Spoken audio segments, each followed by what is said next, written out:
Hello everyone and welcome to the Manufacturers Cup analysis. Obviously we looked at the Nations Cup analysis. I hope you enjoyed that. It was a bit longer than I expected at 50 odd minutes, but even so, we're here with the Manufacturers one now because there was a Manufacturers exhibition race. Now, as you can probably guess by that grid and looking up here, we've got the Peugeot RCZ in 4th position. Now that was decided by the fastest lap time between me and TRL Aug, which is basically the same. We're both in 0.6s, which you will have seen on the vlog video. If you haven't seen that, go watch that. It's pretty good, I guess, for a vlog.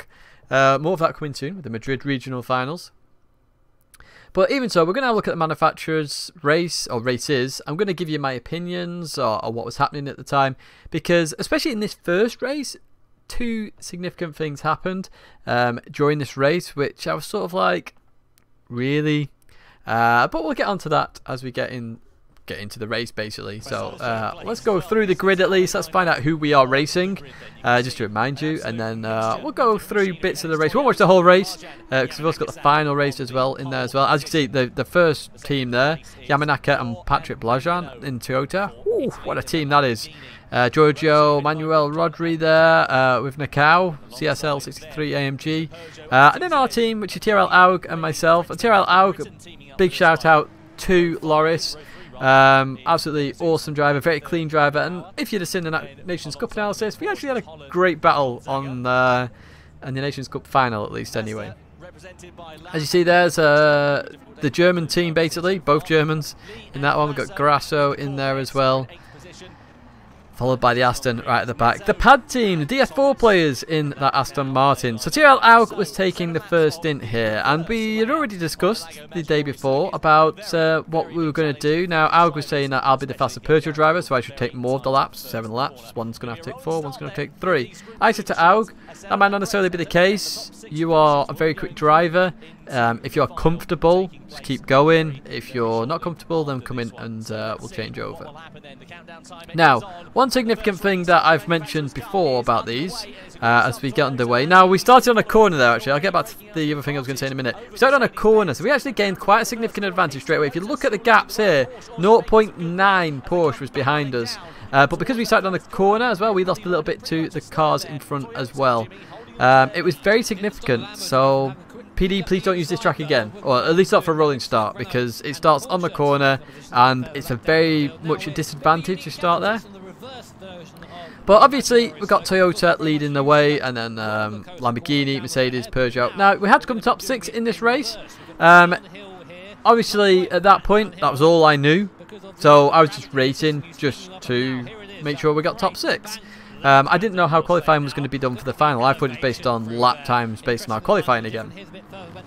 Here you can see TRL Aug on the back of the Mercedes. Obviously the Peugeot will struggle on the straights. It's just a natural issue with the Peugeot compared to other cars. It's very good at handling. To this next section where you're going to the left, right, very good here, the Peugeot. But obviously in the straight line, not so good. Mercedes-Benz, that's going to be a bit better on the straights, but it's going to understeer a little bit more. So we've got to pick our fights where we can, stay with Mercedes, and then literally go for it after that. So as you can see, we're staying with the Mercedes at this point. TRL Aug also has doing a very good job. He got into the car initially, struggled a little bit, then just got on pace straight away. Like, was really on pace, TRL Aug.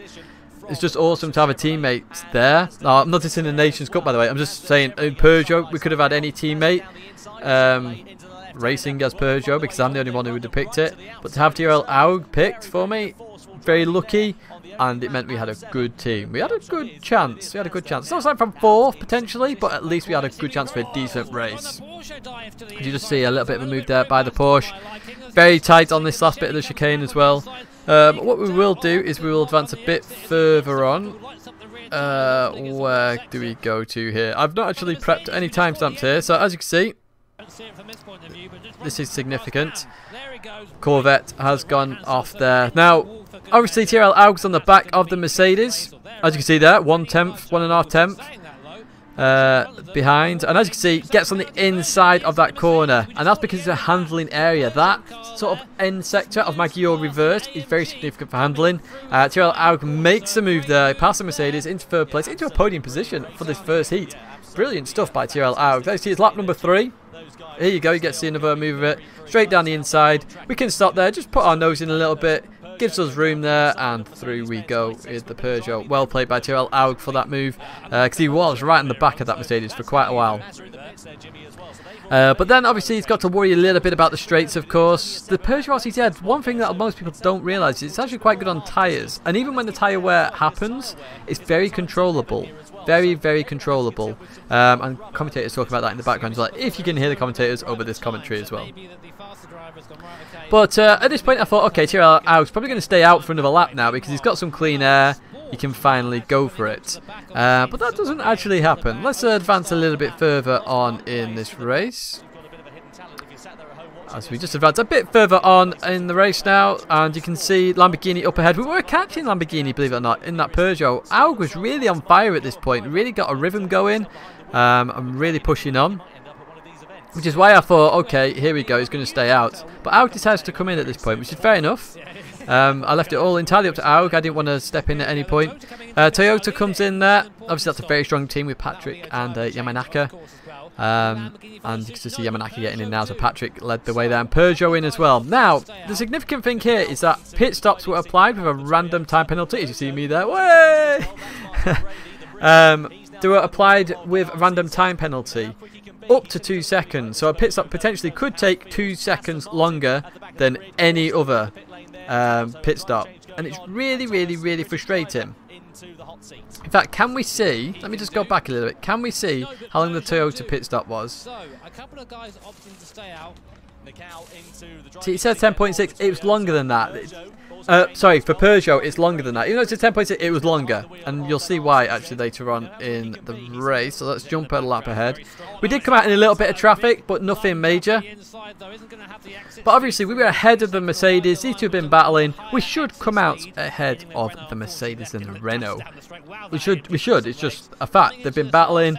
But you can see we didn't get fully held up by the Chevrolet, but we got held up a tiny bit, and then we lost a little bit of ground on the straight. As you can see now, these guys are obviously going to come in because we're over that halfway point now. Get some fresh boots on the cars, and let's see what happens. We had the fresher tyres, remember, as well, so we really shouldn't have lost any positions in terms of undercuts and stuff like that. As you see, these guys come in. So they're all in. So obviously at that point, in theory, we should be fighting with the Lamborghini. Obviously, you tell by my voice, we don't. Here we go, 10.6. It doesn't show the penalties, but we definitely got applied one. There you go. Oh, there we go. Alright, okay, so we did. Everybody, apart from Mercedes. I did not notice this, right? Because I swear we got the 2 second penalty. Mercedes just got 2 second lucky. Everybody else got the penalty. Look at that. 8.2 seconds. I knew we got applied with it. Because when they come out, we got absolutely obliterated. Look, 10.6, 10.6, 10.6. Mercedes just got a random lucky pit stop then.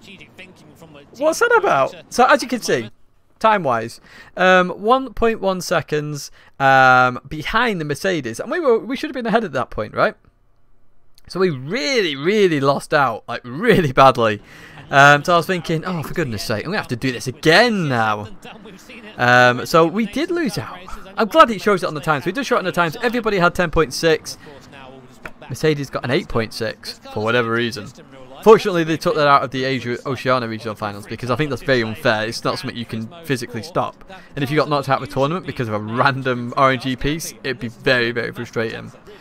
But even so, as you can see, the top 6 are way ahead of 7th position. So at this point, there was no real issues. As you can see, we're fairly close at this point. Half a second difference now towards that Mercedes, and we were catching. Obviously, I'm already fairly quick in the Peugeot. The first lap, I was getting used to it. Then you get into it, and you're like, right, let's go for it. That'll be the same for the Mercedes driver. First lap, get into it, and then go for it. So that's why we were able to catch that gap back up. As you can see, Mazda in there as well, and Renault in there as well. Now, again, it's going to be very, very tricky for the Peugeot to get past. I was always going to look at the same place that Aug did, to be fair. Any handling section, we'll always catch up. As you can see, it's down to 1.5 tenths there. We really do catch up. Look, there we go. Any handling section, we are very, very close. And in theory, as I say, we should have been fighting with the Lamborghini.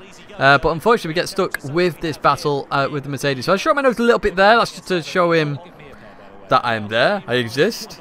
As we then come into this right-hander. You've got to be careful on the exit here. That bump on the far left very sketchy. As you can see, my heart rate there, 100 beats per minute. I think they got off my watch. Literally, that was that's obviously on my hand all the time, or wrist all the time, and they were using the same technology in the end, so they got it off that.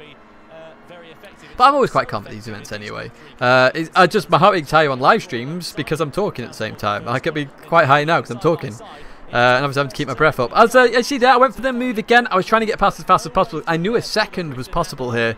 The minute we could get into a position, I knew it'd be possible. And there, you heard it from Jimmy as well, if you just heard it. It's a fake out. It's sort of to say, I'm here. Are you going to sort of let me go? Are you going to give me room? Are you going to get scared out of the way or not? He doesn't get scared out of the way in the end. As you can see, battle with 4 cars here. Again, because I saw the map, I can see the mini-map if you look on the right side. I wasn't actually that worried, to be honest, at this point about anything. I knew that we were safe. Top 6 qualify. We're miles ahead. We could have a bit of a play. Really have a bit of a play. As you see there, the Renault got on the inside of the Peugeot. But then we got the slipstream, so we can get back in there. Obviously, the battling taking an impact a little bit. We were looking battle to overtake the Mercedes. Don't necessarily get it done. The Renault comes at us, tries to go on the inside. It gets all crazy. As you can see, we're very, very close. And we pit a lap earlier as well, remember. We've got to keep that in mind. But as I say, it's not like that bad with tyres. As you see, the Mercedes goes wide. So the Mercedes, if you haven't watched the Nations Cup analysis video, I talked about this. Dirt lasts longer on your tyres in this particular version of the game, right? So because it lasts longer, his braking is going to be impacted, his handling is going to be impacted, his acceleration is going to be impacted. So this gap is going to come down. I knew this instantly, so I thought, right, this is my opportunity to try and get by. As you see, I instantly show my nose to sort of like, right, I'm here now. I'm going to go for this. As we continue on now, 4-car battle. Literally at this point I'm thinking, okay, look, I show my nose again, try and go for it, don't quite get it done. Mercedes did cover me off that time. It wasn't good camera angle to show that, but as you can see here, let's pause it here, we're 2 by 2. Now all I have to do is hang on with a Mercedes, but as I said earlier, that bump on the exit of this right-hander is very sketchy, so you have to be very careful. But if we can handle it correctly, we go into that braking zone, we get this position exactly the same as TRL Aug did, and that was on my mind at this point. Then we have Mazda in there and Renault in there, so we have to be thinking about these as well. But these two are having their battle, we're having our battle. So as we come through here, look, we're still there, still there. And as you see just there, the Mazda hits the rear of the Peugeot. Now, this isn't actually picked up initially, because what actually happens if we... we'll go on a bit of a slow-mo. Go on, play. There we go. As you see, we're now made contact with a Mercedes. And it looks like I've just dived him. Completely dived him. But that's not what happened. The Mazda hit the Peugeot, which I'm driving. And that obviously nudged me into the Mercedes. So I try and keep my position at this point. I'm having this position. I should have had it anyway. I'm definitely having it now. So as we come into this corner, the outside is not literally the best place to be because of the wall. As you see here, the wall is very close. Very close. And as you see, we keep that position. The Mazda loses the rear, so we actually get that position. The live stream chat actually nailed it, actually. In fact, can we show live stream chat? Let's do that. Here we go. Mentioning me. Hey, Hugo! I think there was some comments on this involving that. So here we go. The Mazda and the Peugeot. So obviously, they had seen it as well. They had seen that the Mazda had hit the Peugeot, not necessarily that I caused the incident. Let's see. I think that Martin was a little bit too punchy there. I think he might get a penalty, but there you go. So Jimmy thought I was a bit too punchy. It was just the camera angle, but obviously, as I've said, it was the Mazda going into me. And that happens in chat as well. I'm hoping you guys show up on this chat. I know you do. I've read this chat already. We'll just keep it on just for a second. See the Mazda defending from the Renault there into that left-hander. There we go. Here he is. There he is. I kept getting your name wrong. Yeah, mentioned it. Mazda hit Tidgney. There you go. Pug Train as well from GTP Duchy. And a few people noticed that straight away, that the Mazda hit me. Obviously, it was just a mistake by, I think Beloff was in the car at the time. Because obviously, there's 2-3 wide in the cars. Mistakes happen. Mistakes do happen. It's just life. And, you know, don't worry about your mistakes. You'll learn from them. So, we continue on. I'm just wondering if there's any more chat. Yeah, he's just put that again there. So let's go to this battle again. As you can see, we're pulling away at this point. So, you know, we had the pace, and there's the penalty.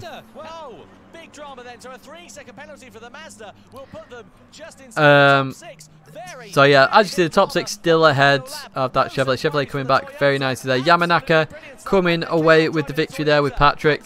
As you can see, we're constantly gaining on the Lamborghini here. Not just 3 seconds, it's down to 2.6. I wonder what that was at the start of the lap.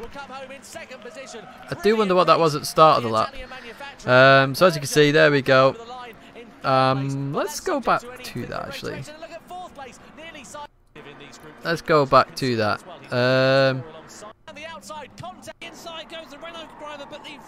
Oh, we'll get there somewhere. So we will get there. Sorry guys about the random timestamps. So here we go, 3.2. So we were gaining. We finished at 2.6, I think it was. So significant amount. So we had the pace there. Had the pace. I really pushed here to get past. So let's now jump towards that final race. The final. In fact, here we go. Let's stop at the grid first. Oh no, race 2 rankings. You can tell how unedited this is, guys. Here we go. Here's the final. So the Toyota on pole. So all they did here was first place, and the first race goes first place, and the second race goes second, all the way down the grid. Now I didn't know the grid was going to be set like that. I thought it would be qualifying time, so I thought we were going to be further down than we were, which frustrated me a little bit because potentially we could have been up there. Obviously they're not our pictures, but you can see our names anyway. So in 5th position. So in terms of 5th for this race, I thought, do you know what? We've got a chance. Now, a lot of these cars are power cars. As you can tell, we've got them all in there. The Nissan, the Dodge, Toyota, Lamborghini. It's all power cars to BMW. That's on screen now. All power cars, right?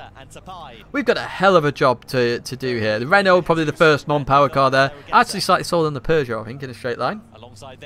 Jaguar, very powerful car.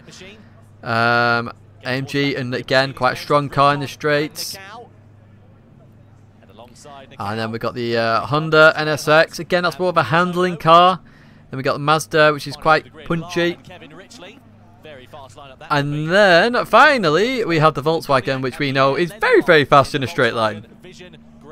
So, you can see the grid there. And obviously, Red Bull Ring is kind of a fast circuit. So if I just pause it here, you can see from here to here, that's a fast section. That's a fast section. And this whole section is fast as well. So, you know, you got 4 basically straights on here, so it suits a fast handling car. The only place a Peugeot gains on here is this corner, all around here. Even though this is like flat out, you get the benefit of added sort of apex speed here, which helps you down here. This section, the Peugeot is mighty. Now, in the practice lobby, we were gaining 3 or 4 attempts on cars in this section, but then losing all of it on the straights. That's how significant it was. Which is kind of nice for balance of performance, I suppose. Just not nice in terms of this particular race. It's kind of why I want balance of performance per circuit. But even so, let's look at the race. We'll start with TRL Au because it's significant. Our stint a bit less significant, but I will talk about it as well. So Toyota about to head off, followed by the Nissan, Lamborghini, Dodge, Peugeot, BMW, Renault, Jaguar, Mercedes, Honda, and Mazda and Volkswagen. So as you can see straight away, all the fast cars there. Nissan already trying to look by. Toyota ran wide again. We still like in the Nations Cup race. You do that, your tyres are going to get a load of dirt on them, so it's going to struggle going into the next corner. Lamborghini very quick in a straight line. Remember that's a bit bad on its tyres though. And look at this already. So we've already lost a position to BMW. All these are power cars. They're all power cars, right? So coming into here, TRL Aug looking on the inside of that. Was he looking? Yes, there we go. So the BMW, what happened here? Sorry, it's just coming back to me. So the BMW was on the left. We were on the right. The Renault came diving down the inside, and it missed us, thankfully. Went right down the inside. Augs must have seen it coming and hit the BMW, which is why the BMW, even though it was on the outside, got hit. And that's why the Renault suddenly jumped. So can we see that again? Here we go. So you can see the Renault is here. Look how far behind the Renault is here. So it's got the pace. You can see that the Renault is there, and there's that sort of dive there by the Renault. Gets past the Peugeot and then hits the BMW, and that's where the spin happens. So we continue on, and you have this battle up front. So at this point, TRL Au can sort of get a bit of clean air and go for it, and really go for it.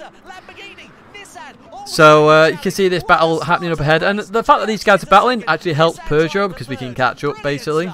You can see we were 1.8 seconds and we're already catching. We will instantly gain here because it's a handling section of the circuit. So the Dodge into the lead, again very powerful car, and that's the investigation between Renault and BMW. Renault was at fault there, but the Renault did yeah, the BMW did suffer Jimmy. The Renault just came barreling down the inside. So the FT1 is in there as well, very good car. As we then come into this final section, and Peugeot, look how close we are now to that Lamborghini. TRL Au bringing it back perfectly and building that gap from Jaguar. Out the slipstream as well, Jaguar. As you see, Renault Sport got that 5-second penalty. It was worth the 5 seconds, to be fair. Probably worth even more because BMW really lost out. Oh, as you see, again, the rear of the Toyota really struggling there. And that's obviously, I think that'd be Patrick in the car. So Nissan obviously getting that position. Now Toyota have to take the slowdown penalty, of course. Slowdown, as we've talked about in other videos, is where the two flags are, which is on this straight. So that's what that bar means. It means when you're about to get to that point. So you can see to the right hand side, Toyota go, which is just as you do it. And we get a position. So we overtook the Lamborghini, and we now overtook the Toyota as well. As the Lamborghini goes for the inside. Now this is where TRL Aug and the handling car, sort of character of this car, really comes out. Can go around the outside and keep it there, and then he can keep the position for this left-hander as well. And instantly gain as well. So Aug was doing a superb job here, making his way through the field. Remember, we started 5th, we're now up to 3rd. We actually dropped to 6th at one point as well, remember. You see the Lamborghini running wide there, so that again the Peugeot can really pick up its pace here, really pick it up. So let's continue on a bit further in this race. There you go, there's TRL Aug there. You see, I'm looking over actually, and Aug, calm as you like, really fair play to Aug, absolutely got on it with his Peugeot. It's a good car, you know, it's just a bit slow on the straights. I think it does need a bit more power, but a bit more weight at the same time to reduce the handling but increase the power. As we then come in, look at that, side by side through that corner. Oh, awesome. Right, so let's continue on a bit further here now. So Dodge have a penalty, and we're catching up to Dodge. So good news is we overtake Dodge because again the slowdown happens on the straight. It's significant enough that the penalty happens, and we should get that position. So Peugeot, as Jimmy just said, is now catching up. TRL Au going to go for the same move I tried in the Nations Cup. Down round the outside, and again look at that. Again, the characteristics of this car is perfect for this because literally it's a handling car. Side by side, little door handle clash there, nothing major there, that's why it wasn't investigated. And as you can see, Au getting the power down, a little bit of a twitch, nothing major, can continue on with this race. So now up to 2nd. So remember, it's only the results of this race that determines the trophies. So at this point I was thinking, hang on, we're on for a podium here, guys. What's going on? So I was thinking, okay, Aug's done superb here, absolutely superb. That's why we're focused on Aug's stint here rather than my own. So straight away now, can Aug catch the Nissan? Can we be in with a fight for the win? Nissan being driven by Mikael and Andrew, which is TRL Doodle and TRL Lightning, so TRL boys. So obviously they're going to be quick. They're going to be very quick. But the Nissan will always struggle with its tyres at the end of a stint. As you see the Dodge going for the move now. This is where the power comes into play. So power on the start-finish straight. Power up here as well. Dodge gives us room on the outside. Fair play to, I think that was Zocchi in the car at the time. Yes, it was Zocchi, because then it explains by stint later on. So again, Tyrrell Aug's going to try and do the same thing again down at this end. Obviously, we have to worry about this. These are all fast cars. The Toyota, the Dodge, the Lamborghini, all fast cars. This is where we get the advantage. So Dodge is obviously always going to struggle on exit. Just be putting the power down. And as you can see, again, same manoeuvre. It's like deja vu, basically, through Tyrrell Aug goes. And obviously the Dodge is going to have a bit of an issue now because he's defending and attacking at the same time in Zocchi. And Tyrrell Aug doing a superb job, as I say. So the Lamborghini obviously going to look for moves to get past this Dodge. It's absolutely awesome that the rating was this close, to be fair. Absolutely awesome. And through there we go. So look, the Peugeot already pulling a significant gap, but that gap always shrinks down again each time because of the power. The power of these cars, look at that. Look at that gap just really start to shrink. Really starts to shrink because of the power. As I say, power is significant. Again, we ran a slightly wide there as Peugeot. This time, 3 tenths. Going to drop down to 2 tenths again. Look at this, but this time we've got the advantage a little bit more. And Tyrrell Aug keeps that position. We can accelerate out of here very quickly in terms of getting out there, but Tyrrell Aug just runs slightly wide here. Go back to the front. There we go. So, is it going to be deja vu for a third time? It is. Trust me, it's going to be. So, Aug again, going to do the same thing every single time if he can. Cut back. So, he's going for the cut back just to try and get the position again. And can we go back to the other battle, please? Here we go. So Peugeot trying to go around the outside there. If you look, as I say, the strong point of this car, this Peugeot, is that it's handling. And that's why Aug is able to do some of these moves to go around the outside. As you see, round the outside of both those left-handers. Then into the right, he's going to have the inside, which gives him the advantage. This is perfect for the Peugeot. 147, wow, really high up with BPM. And as you can see, we're ahead of the Dodge still, thankfully. So, you know, I was thinking, we're in with a shot here. We are definitely in with a shot. As you see, the Dodge makes a mistake on the last corner. It's significant enough that penalty and the Lamborghini goes for the move. So look at this now. We have the advantage. And that advantage stays where it is. So, let's advance a bit further ahead. Ah, yes. Sorry, I missed a bit here. I apologise. We need to go back a tiny bit more. So you see Dodge have this penalty here, right? Zocchi actually forgets to move off the racing line. Obviously, you get so used to the slowdown penalties in this game that you normally just take them yourself. So this is just a mistake. So Lamborghini hits Dodge, and then Mercedes gets a bit of an advantage there. And I think Giorgio ends up coming on screen here, just shaking his head. But yeah, that was significant enough that I think Dodge might have got a warning rather than a penalty. I can't actually remember. But we are focusing on Peugeot here. So we are focusing on Peugeot. So let's get to my stint now. So Peugeot starts to gain on the Nissan towards the end of a stint. Now the Nissan was obviously always going to pull away. They were managing the gap essentially. No real issues for them in terms of once they got out the slipstream they could pull away and manage it. And Tyrrell Aug was putting in some serious lap times, to be fair, real serious lap times. So I saw the gaps coming down and I thought, okay, towards the end of the stint I'm going to have the advantage, so maybe I should go for it towards the end of the stint. Try and maintain the gap and go for it towards the end of the stint. However, I didn't really think about the first part of the stint where, as you can see, the gap is coming down. Definitely comes down in that handling section. But, you know, the start of the stint in Nissan is going to be very strong. We've seen it just basically get into the lead and pull away. So that potential was always there. As you see, Tyrrell Aug comes in the pits as well. And let's have a look at the pit stop times. Just make sure they're all even here as well.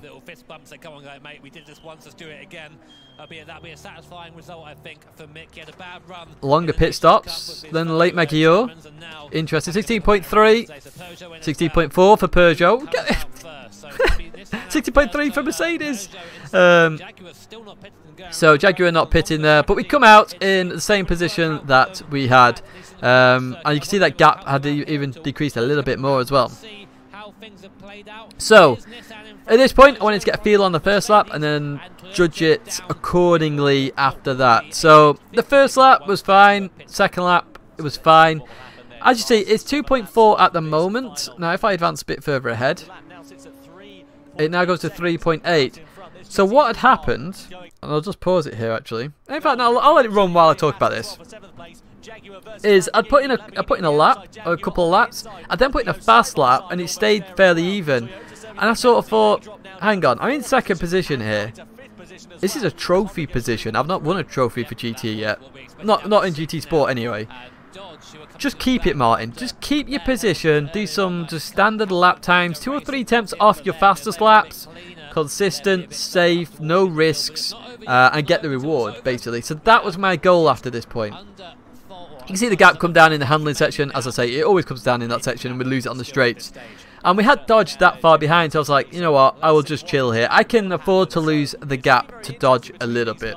So let's advance a bit further on in the race. What lap is this?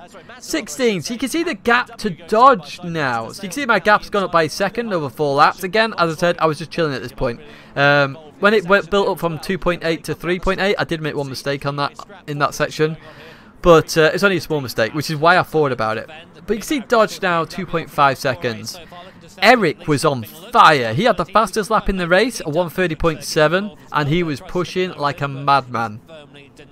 Obviously, I had that in my head, but when I saw the gap, and it was around lap 15, lap 16, I can't remember exactly, as I say, it was a couple of weeks ago this now, I was like, he's got a lot of work to do to even gain that 2 seconds, and then he's got to pass me. So I'll keep doing what I'm doing. I will just keep it standard.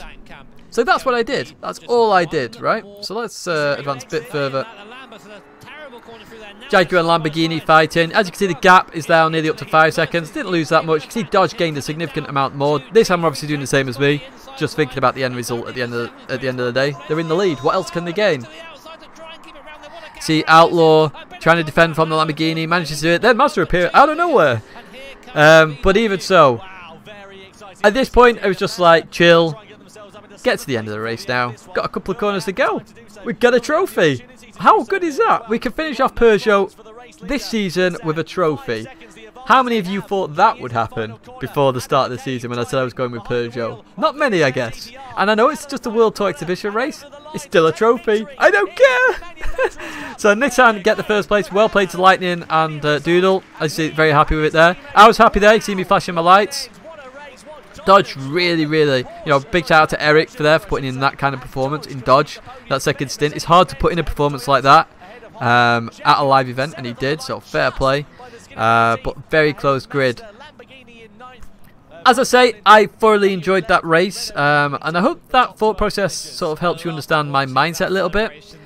Obviously, this is a few weeks ago now, so I just had to really think about what happened at the time, but I can tell you my thought process at the time, just about what happened with other cars and stuff like that. So let's just advance a bit further ahead in this, because let's get to the here we go, third place. I just want to show you this because hey, podium. So there's Eric and Zoran, so that's Eric GTR and RC Zoki. Peugeot, woohoo! Way! There's Loris and there's myself. Team Peugeot, Pug Power, what? And then we get Doodle and Lightning as well. 2 very fast individuals. Fair play to them as well. Cookie power for Lightning, of course. He's getting some cookies in Madrid. But yes, a podium for Peugeot. Who knew it'd be possible? But we did on a track where it's weak as well. And I think Cubaton picked up on that in the live stream chat. To get a Peugeot there, with Loris doing such an amazing job in his stint. And then I just had to hold it. Whew, wow. We were the fastest in our practice of the Red Bull Ring as well, actually, in Peugeot. But that was a superb lap. Whereas Doodle had already said to me, oh, actually, I forgot to mention this. When I was racing Doodle in that second stint, Doodle had already told me his potential beforehand. So I already knew that it'd be very hard to catch Doodle, which is another reason why I stayed. It was like, don't risk it. I'd have to put everything on the line. Because Doodle's literally potential is faster than my potential. And that's just because of the straights and stuff. I think if we were in the same car, maybe we could have been a bit closer. But, you know, manufacturers, it's all about the manufacturers. I enjoyed this race. Doodle's bloody quick. Lightning's bloody quick. So the fact we get seconds. There's Tyrell out getting his trophy. Well played, sir. Again, big shout out to you. You can see the trophy there. I am happy. Trust me, I am happy. I am really, really happy about that. So what I'll do now is I'll leave you with the vlog, the ending of the vlog, because I do show it again, and a little bit of a closer look at the trophy, obviously. But I say I hope you enjoyed that analysis. I'll do the same thing for Madrid. I don't know how long or short that video will be based on the races that are happening, but even so, I will do that. I will vlog as well. But from this analysis, that's it from me. I'll let you carry on with the ending of the vlog. See you later. So guys, this is the last day. We're going home back to the UK. Austria has been absolutely awesome. Like literally, like the best experience. So like Nürburgring was here. Austria's just gone like way off the scale. Absolutely balmy. Now I'm not sure how I'm going to edit this video at the moment. I've got tons of footage. As you've probably hopefully already seen. But I don't know if I'm going to put manufacturers' races in my analysis before this, or whether it's going to be a part of the vlog or whatever. I don't know yet. So as I say, I hope you've enjoyed the footage already. Hopefully you watched the races live. I'm going to watch the races afterwards anyway myself when I get home and look at the comments and stuff. Thank you for the support. Yeah, let's have a look at that trophy now. Check it out, guys. Woo, yeah. Unbelievable, honestly. Can't believe it. Obviously, a bit disappointed when Peugeot didn't get to the World Finals. But on a World Tour to get second, we'll take that. We'll absolutely take that. It looks absolutely brilliant. So, Gran Turismo World Tour 2018 Manufacturer Series, Red Bull Hangar 7, second place with the GT logo. Unbelievable. But yes, so about the manufacturers, obviously my teammate did a mega job to go from 5th to 2nd, and he was keeping up with the Nissan, so absolutely unbelievable stuff. We came out at the same time as the Nissan, so the same distance. So in that final race at the Red Bull Ring, initially I put a fast lap in, so I wasn't gaining anything. So I was like, okay, let's not risk it. Let's not push the limit to try and catch the Nissan, because it'd be very hard to overtake anyway because of the straight line speed. Let's just be safe. Let's be safe. Let's get a second place. Let's get a trophy home.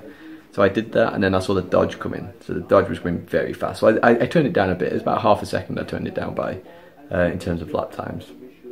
So all I mean by that is I'll brake slightly bit earlier. I'll let the car roll through the corners. I'll slowly go on the throttle. I won't be nuking it, you know, trying to get the ultimate lap time. So to give you an idea, in the practice I did a 130.9. So that was a quick pace. There's a 0.7 in there, but the Nissan could do a 0.5. The Dodge, as you saw, did a 130.7, so they were on it. But yeah, we managed to keep that position. That was all good. I could have turned it up a little bit, as I say, during the race if I needed to, but there's no need to. Don't risk it. You still get the reward. Race smart. I always say that. Remember, race clean, race fair, race smart. That's what you got to do. We did it. We got second place. My teammate did a brilliant job as well. Honestly, like, I'm honoured to race with that guy, because I mean, you've seen him. He races absolutely superbly in the FIA races. You've seen that in the live streams, and he's done it again here. So awesome stuff. So we get that second. Anyway, I hope you've enjoyed all this content and all this stuff. I'm probably not going to film some of the stuff on the way back, basically because it's a miserable day. I mean, if I go over here, can you see? No, it looks really bright and sunny. There we go, you can see a bit of the cloud there. But yeah, bit rainy. So going from rain probably back to rain in the UK. But oh, one thing I will say, it's been an honour to meet a load of you guys who watch these videos as well. It's been awesome. It's so crazy. Like, I never know what to say, because like, you tune in and then I'm just like, wow, I don't expect it. But yeah, it's been awesome, absolutely awesome. So thanks very much everybody for tuning in, watching. Thanks very much to Gran Turismo. But that's it for me for now from another GT Sport World Tour. Obviously the next one's going to be the regionals. I'll see you then.